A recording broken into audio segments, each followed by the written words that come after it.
All right, now we have on the line Mr. Don Orozco, our Silicon Valley Correspondent. Don?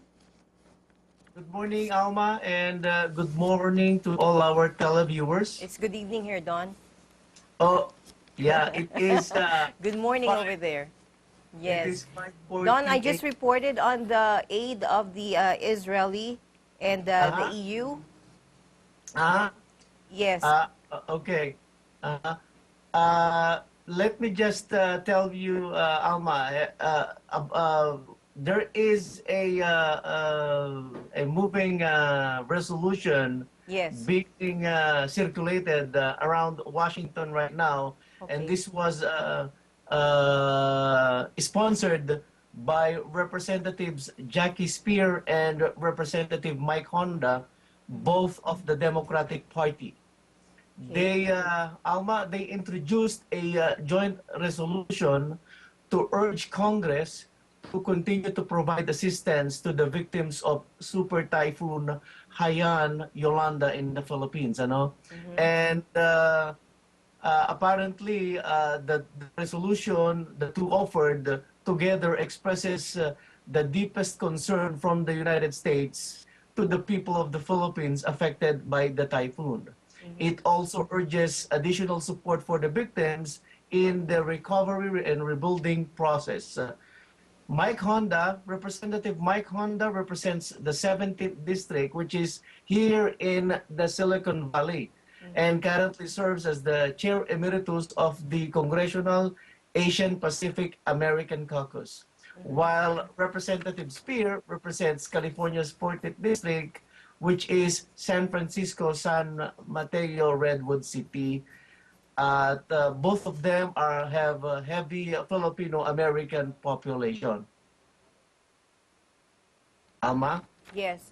Okay, Don, can you please tell me how are the Filipinos reacting about the typhoon disaster here? About what they're hearing about the hunger, the cadavers, and everything like that. How are they reacting to the news? First of all, right now, the Filipino community here is kind of sentimental. They actually try to hug each other whenever they meet one, and especially those who actually came from the Visayan region.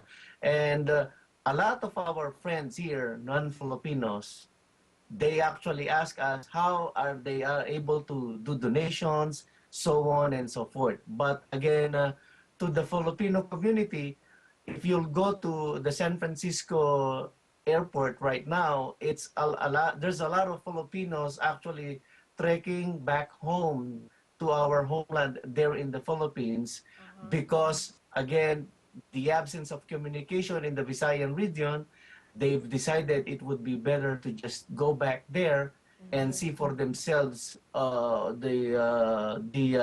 what has happened to their relatives and their loved ones. Mm-hmm.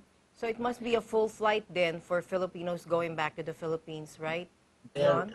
It is actually, yeah, it is, and it is actually really heavy. As a matter of fact, it is harder to book right now because it has always been filled up, and there's always like a line Mm-hmm. in order for you to get tickets back to the Philippines. Another thing is that again, we recently had too much corruption issues there, especially on the DAP and the PDAP. Mm-hmm. And that is the other thing that actually make a lot of Filipinos reluctant to provide aid. And yesterday, we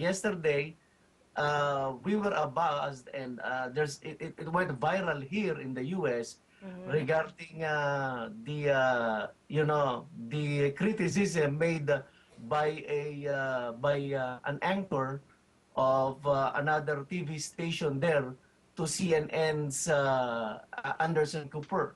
Mm-hmm. A lot of Filipinos here do not understand how come that the other network was actually criticizing Anderson Cooper.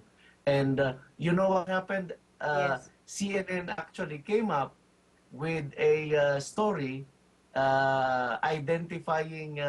identifying the relationship of that reporter to the government official in the Philippines. Oh my goodness. So, how did that? Okay. So, how did that affect the Filipinos there? You said they were, of course, it's an aversion, but so they're reluctant to give donations now. Is that what you're saying?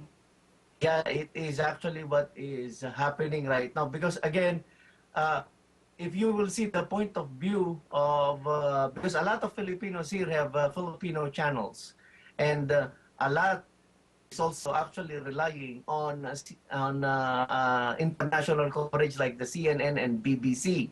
Mm-hmm. And so far, we feel, a lot of Filipinos feel that the presentation of the international network is more objective compared to what they actually see on their regular TVs on the Filipino channel. Mm-hmm.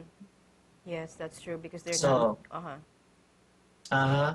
Yes, And Don. they're and again, what was funny is that the one who is criticizing is not in Tacloban, but is somewhere in Metro Manila. And they were saying that the people who are actually reporting from the International Bureau is actually directly there in Tacloban and in the all over the Visaya region. Oh, I see. So that's all right. So are we getting any donations from the Filipino community over there? Is it the same? Is it nothing at all, or they're still giving donations as far as you know? There are donations that is coming from different sectors of society here. Actually, just like just like the government's disorganized system, there seem to be a a disorganized system as well here. Actually, the what we normally do, That's what the Filipino community there is saying, you mean? yeah, Okay. and it's just that there are those who actually are calling us, calling the Filipino community that they are on their way back to the Philippines. Do you want to send medications or whatever? Or and that's how they stand in terms of donations, because again, there is a reluctance of sending directly to the disaster agencies that is based in the Philippines. Okay. So they'd rather go home themselves, right? They, Is that what you're saying? correct, Alma. They would Mm-hmm. rather just go home and hand it themselves. Okay. So the flights are full now. Is that what you're saying also?